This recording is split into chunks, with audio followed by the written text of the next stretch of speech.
안녕하세요. 미국 주식론 대학이 미준입니다. 9월 7일 수요일 오늘의 미국 주식 뉴스를 시작합니다. 제가 아무래도 외국에서 거주하다 보니까요. 한국의 소식은 잘 접하지 못할 때가 많습니다. 이번에도 태풍이 찾아온 걸 잘 모르고 있었거든요. 뉴스를 보다 굉장히 좀 많은 피해가 발생한 것을 알게 됐고요.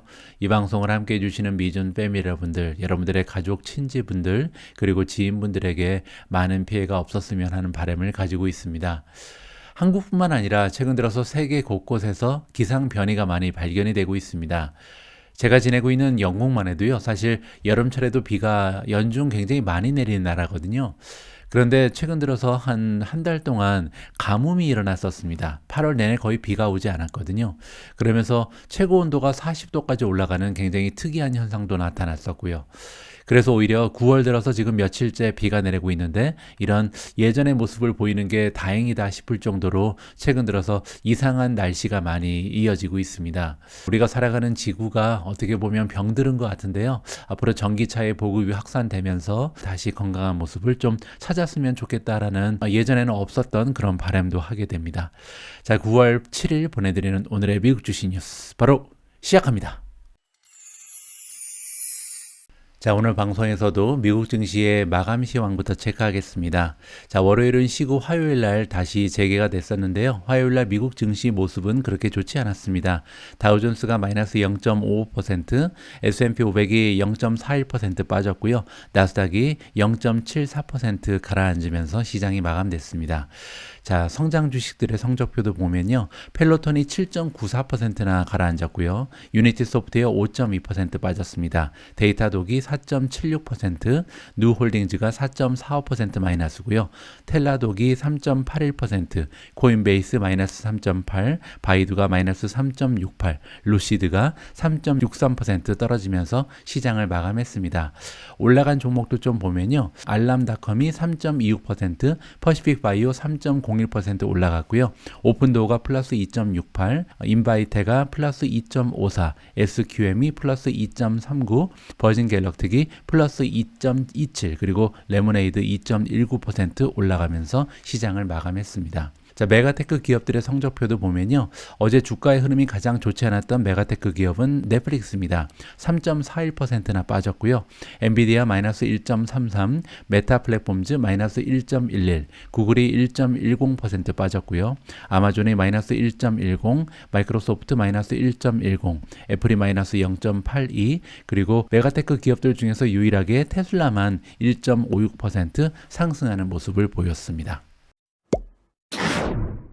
우크라이나의 전쟁 상황이 생각보다 장기화되면서요. 제가 지내고 있는 영국 쪽에는 유럽 경제에 대한 어두운 전망이 계속해서 발표가 되고 있습니다. 최근에 기사를 읽기가 무서울 정도로 정말 무시무시한 기사들이 유럽의 경제 상황에 대해서 발표가 되고 있는데요. 미국 주식에 투자하고 있는 우리 입장에서는 유럽의 좋지 않은 경제 상황이 미국 경제에 미치는 영향이 좀 최소화되기를 바라면서 계속해서 좀 상황을 지켜봐야 할 것 같습니다. 자, 그런데요. 미국 주식 투자자들이 고려해야 되는 경제 상황은 유럽뿐만이 아니라 하나가 더 있는데요. 바로 중국의 경제 상황입니다. 이번 기사를 보시면요. 노무라라는 일본의 금융기관이 이번에 중국 GDP의 예상치를 삭감했다라는 기사가 발표가 되고 있거든요.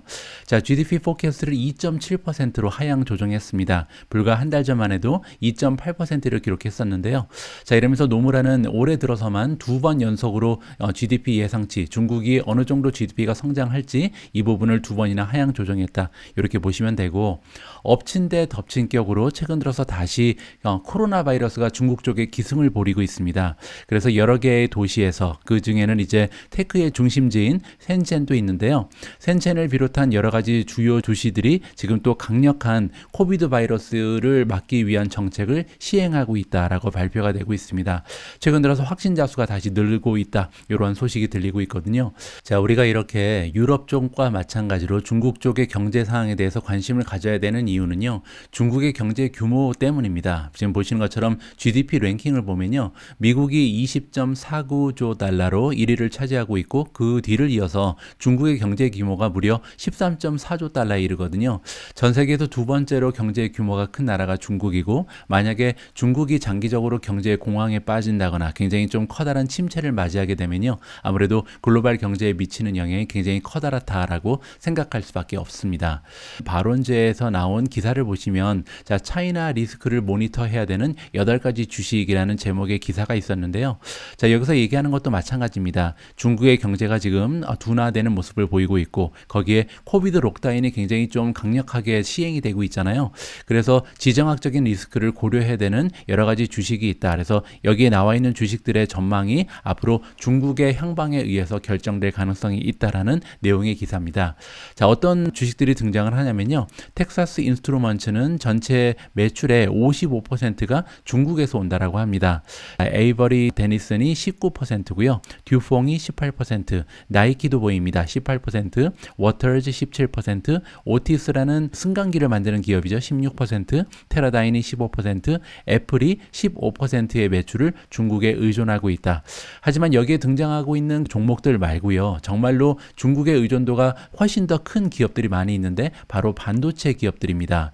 제가 한번 찾아봤더니요. 지금 미국 기업들 중에서 중국에 많이 의존하고 있는 기업들의 순위가 발표가 되고 있는데 스카이웍스는 무려 83%의 매출이 중국에서 나오고요. 두 번째로 윈 리조트는 70% 그리고 퀄컴이 60%를 넘어간다라고 제가 지난 방송에서 말씀드렸죠. 브로드컴이 55%, 마이크론 테크놀로지가 55%, 엔비디아, 욤 그리고 어플라이드 머티리얼즈도 보이고요.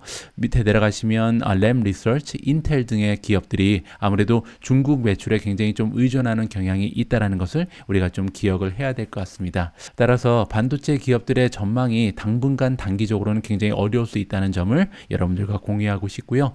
어떻게 보면 장기적으로 봤을 때 좋은 주식의 매수 기회가 찾아온다라고 볼 수 있지만 어느 정도 떨어질지는 아무도 알 수가 없다. 이렇게 정리를 해드려야 할 것 같습니다. 자, 다음으로 준비된 기사에는 애플이 등장을 하고요. 애플의 주주 입장에서는 굉장히 뿌듯한 그런 내용이 담겨져 있습니다. 자, 애플이 앞으로는 디지털 광고계에도 광자로 군림할 가능성에 대해서 이번 기사가 전달을 해주고 있거든요. 자세한 내용을 한번 읽어보도록 하겠습니다. 자, 애플이 시그니피컨트 부스트를 보고 있다. 그래서 굉장히 강력한 성장의 모습을 광고 비즈니스에서 보여주고 있다라고 이야기를 합니다. 그러한 계기가 하나 있었는데 그게 뭐였냐면요. 앱 트래킹 트랜스퍼런시 라는 정책을 발표를 한 바가 있거든요. 이 부분은 아마도 오미주를 그동안 같이 해주신 분들은 많이 알고 계실 겁니다. 우리와 같은 소비자, 사용자가 만약에 이제 아이폰에 들어가서 페이스북 같은 그런 애플리케이션을 열 때요. 메시지가 뜨게 되는 거죠. 그래서 페이스북이 여러분들의 활동 상황을 따라갈 수 있게끔 허용하겠습니까? 이렇게 이제 질문을 하게 되거든요.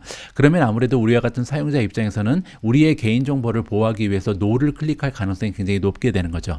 그렇게 되면 페이스북이라든지 인스타그램이라든지 여러 가지 다양한 앱을 개발해서 우리 사용자한테 물건을 판매하거나 서비스를 제공하는 기업 입장에서는 우리의 활동을 트래킹할 수 없기 때문에 갑자기 장님이 되는 그런 느낌이 들 수가 있게 됩니다. 타겟 마케팅을 할 수 없다는 거죠.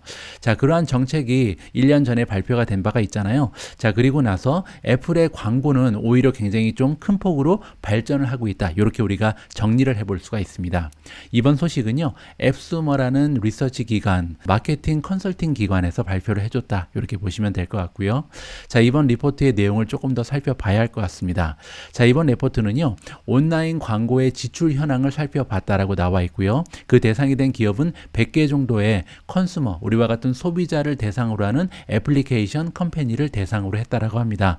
지역적으로는 북미 쪽 그리고 유럽 쪽에 있는 기업들이었고요. 그 결과에 따르면 애플의 검색 광고를 채택하는 확률이 94.8%까지 올라갔는데 예전에 비해서 무려 4%나 급등을 한 거라고 합니다. 따라서 1년 전에는 90.8%였는데 90.8%에서 94.8%로 단 1년 만에 4%나 급등하게 됐다. 이렇게 볼 수가 있는 거죠. 자, 반대로 메타 플랫폼주는요. 오히려 채택률이 줄어들었습니다. 3%가 감소하면서 82.8%로 채택률이 감소한 모습을 보이고 있고요. 거기에 구글도 역시 마찬가지로 감소하는 모습을 보이고 2%포인트가 떨어진 94.8%다. 따라서 구글 같은 경우는 96.8%라는 엄청난 채택률을 자랑하고 있었는데 그 수치가 94.8%로 떨어지면서 애플과 비슷한 위치를 차지하게 됐다. 이렇게 보시면 될 것 같습니다. 자, 추가적으로 앱스토어에서 발견한 내용이 뭐냐면 애플의 검색 광고는요, 이제 15% 정도 되는 월렛 시어를 가지고 있다. 월렛 시어는요, 마켓 시어랑 비슷한 건데 마켓 시어 그러면 한 기업이 전체 시장에서 차지하는 점유율, 시장 점유율이라고 우리가 부르잖아요. 월렛 시어는요, 시장 점유율은 아니고 일정 기업들이 있으면 이 기업들이 지출하는 금액에서 해당 기업이 어느 정도의 매출을 가져가는가, 이거를 표시하는 겁니다. 따라서 여기에서 이 15%라는 것은 이번 리서치에 참가한 100개의 기업들의 현황을 볼 수 있다. 이렇게 보면 될 것 같고요. 이 100개의 기업들이 사용하는 광고 지출에서 15%를 애플이 가져가고 있다. 이렇게 보면 됩니다. 자, 그런데 이 15%는요, 불과 1년 전에 비해서 무려 5%가 성장한 겁니다. 따라서 작년에는 전체 지출에서 10%만 차지하던 것이 애플의 검색 광고였는데 그 수치가 1년 만에 15%까지 성장했다. 이렇게 보실 수가 있는 거겠죠. 그 이유는 여기서 설명이 되죠. First party 데이터가 있다. 따라서 다른 애플리케이션 기업 입장에서는 이제 장님이 됐다라고 말씀드렸잖아요. 하지만 고객이 어떠한 그 검색을 하고 어디에 관심이 있는지 애플은 다 가지고 있겠죠. 따라서 애플은 그들이 보유하고 있는 1차 데이터를 활용을 해서 이렇게 좋은 광고 매출의 발전을 도모하고 있다. 이렇게 볼 수가 있겠습니다. 타겟 마케팅을 할 수 있다는 거죠. 자, 반대로 메타 플랫폼즈 같은 경우는 월렛 시어가 줄어들었습니다. 그래서 4%가 줄어들어서 원래 32%의 월렛 시어를 자랑하고 있었는데 28%까지 감소가 됐고요. 스냅도 마찬가지로 줄었겠죠. 50%나 월렛 시어가 줄어서 원래 4%였는데 2%로 떨어졌다라고 합니다. 그리고 광고 채택률은요, 32.7%에 불과하고요. 자, 틱톡을 보시면 채택률 같은 경우는 43.2%로 7%나 무려 감소를 했고요. 월렛 시어는 3%에 불과하다라고 합니다. 따라서 이번 기사를 봤을 때 지금까지 우리가 보통 디지털 광고계의 강자는 구글, 페이스북, 그리고 이제 아마존 요 정도를 생각을 했었는데요. 애플 역시도 디지털 광고계에 무시할 수 없는 존재가 되고 있다라고 정리를 해드릴 수가 있을 것 같습니다. 자, 이번에는 전기차 쪽으로 이동을 합니다. 이번 기사에서는요, 우리가 테슬라와 GM에 투자해야 되는 이유에 대해서 설명을 해주고 있거든요. 자, 월프 리서치라는 투자 기관이 등장을 하고요. 월프 리서치가 주장하기를 투자자들, 특히 자동차 섹터에 투자하는 투자자 입장에서는 이번에 통과된 인플레이션 리덕션 액트가 있습니다. 인플레이션 감축 법안이라고 우리가 불렀던 거죠. 이 법률이 통과가 됐잖아요. 이 부분에 대해서 많은 관심을 가질 필요가 있다라고 주장을 하고 있습니다.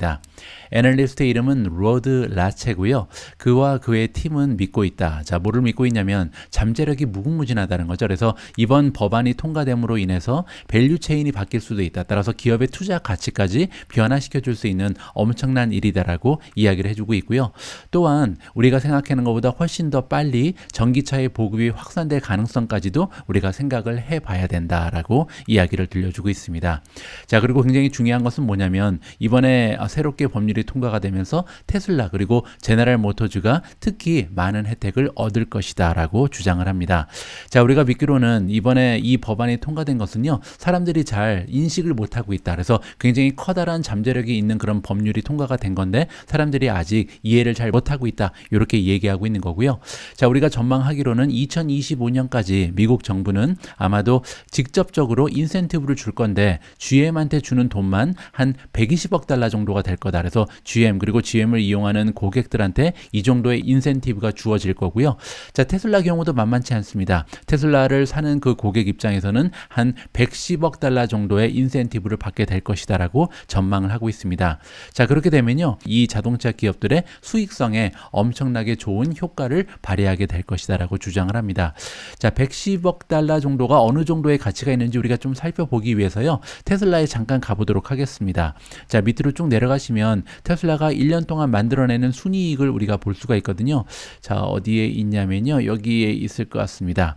자, 인컴 스테이트먼트를 보시면 넷 인컴이 나와 있죠. 순이익이죠. 순이익이라는 것은 테슬라가 만들어내는 매출에서 모든 비용을 다 빼고 정말 마지막에 남아있는 순수한 이익을 얘기합니다. 자, 순이익이 TTM 지난 12개월 동안 만들어낸 순이익이 9.52 빌리언에 불과하거든요. 자, 따라서 만약에 테슬라가 매년 11 빌리언 정도를 이거를 인센티브로 받을 수 있다면 그 의미는 뭐냐면 1년에 만들어내는 순이익보다 더 많은 금액이란 얘기입니다. 따라서 테슬라 같은 경우는 매년 110억 달러 정도의 인센티브, 그리고 GM 같은 경우는 매년 120억 달러 정도의 인센티브를 받을 수 있는 위치에 가 있다. 따라서 우리가 굉장히 많은 관심을 가질 만한 법안이 통과됐다. 이렇게 주장을 하는 거죠. 자, 아울러서 우리가 주목할 부분이 또 있는데요. 이번에 월프 리서치에서 그들이 전망하고 있는 전기차의 페네트레이션 레이트, 침투율이라고 부르는 겁니다. 전체 자동차 시장에서 전기차가 차지하는 비율을 얘기하는 건데, 이 비율을 원래 가지고 있던 전망 10%에서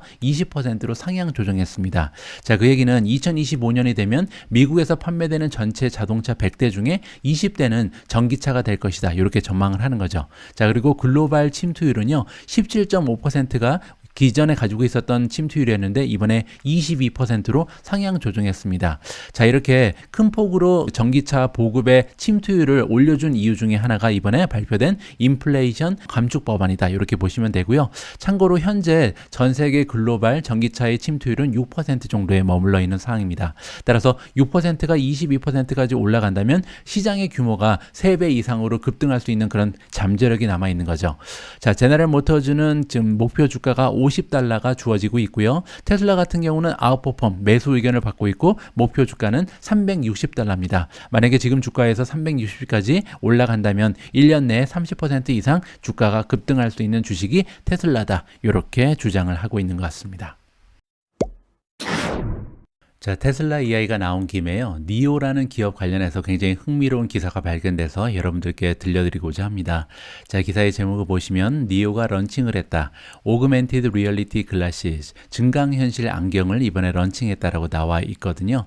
자, 니오가 런칭을 했는데 이름은 니오 에어 AR 글래시즈라고 부릅니다. 그리고 이 증강현실 안경은요, 누가 개발했냐면 증강현실 기업인 Nreal이라는 중국 기업이 만들어낸 그런 테크놀로지다. 이렇게 보시면 될 것 같습니다. 자, 니오의 에어는요, 프로젝트를 할 수 있다. 이렇게 우리가 보통 투사한다 그러죠. 130인치짜리 스크린을 만들어 줄 수 있다. 이렇게 보시면 될 것 같고요. 3D 디스플레이도 서포팅을 한다라고 나와 있습니다. 가격이 궁금한데 나와 있는 것은 2,299 위안입니다. 따라서 한국 돈으로 한 45만 원 정도가 되면 살 수 있는 제품으로 파악이 되고요.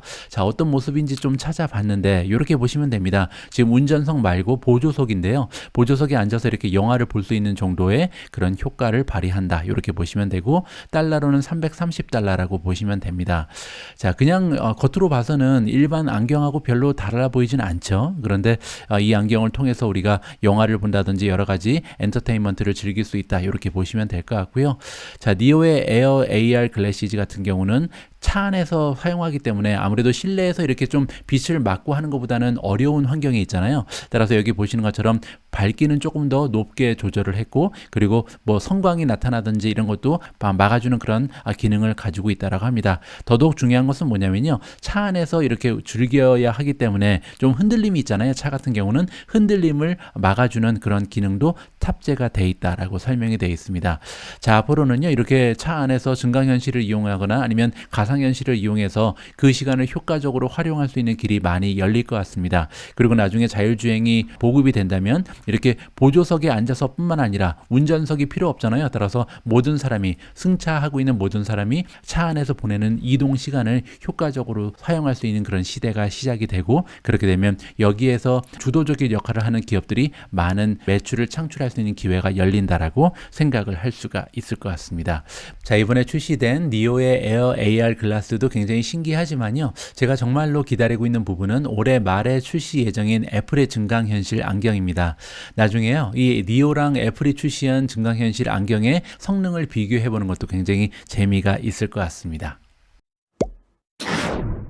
자, 오늘 마지막으로 전해드릴 뉴스에는 아마존이 등장을 하고요. 기사의 제목을 보시면 아마존이 호시탐탐 노리고 있다. 일본의 처방약 시장을 진출하려고 노력을 하고 있다. 이러한 기사가 발견이 됐습니다.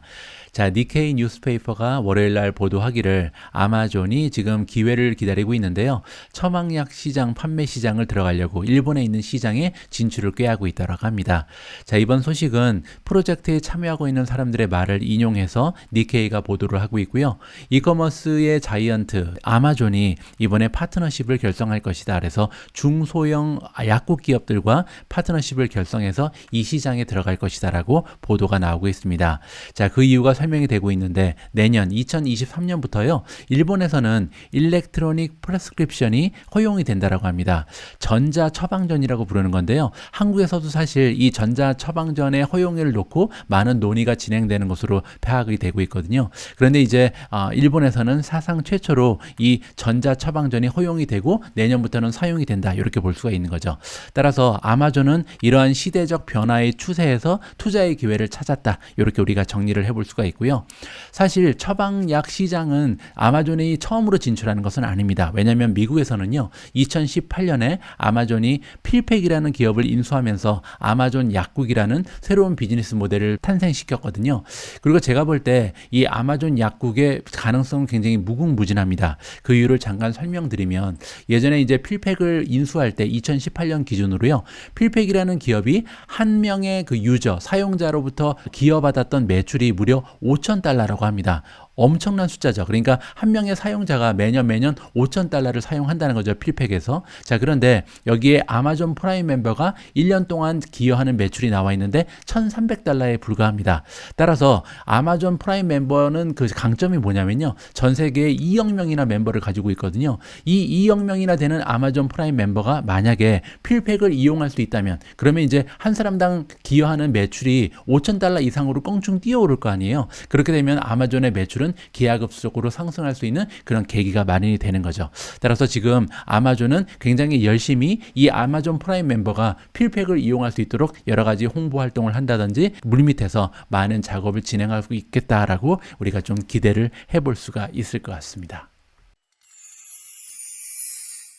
9월 7일 오늘의 미국 주식 뉴스는 여기까지입니다. 최근 들어서 미국 증시가 다시 베어마켓으로 진입하는 모습을 보이면서 투자자 입장에서는요, 조금 지루하기도 하고 좀 짜증도 나고 스트레스 쌓이는 날들이 지속되고 있는 것 같습니다. 자, 이럴수록요, 조금 더 멀리 생각하시고 장기적인 관점을 가지고 기다릴 줄 아는 현명한 투자자분들이 되셨으면 합니다. 우리 모두가 미국 주식 투자로 은퇴하는 그날까지 다 함께 화이팅입니다. 행복한 하루 되세요. 감사합니다.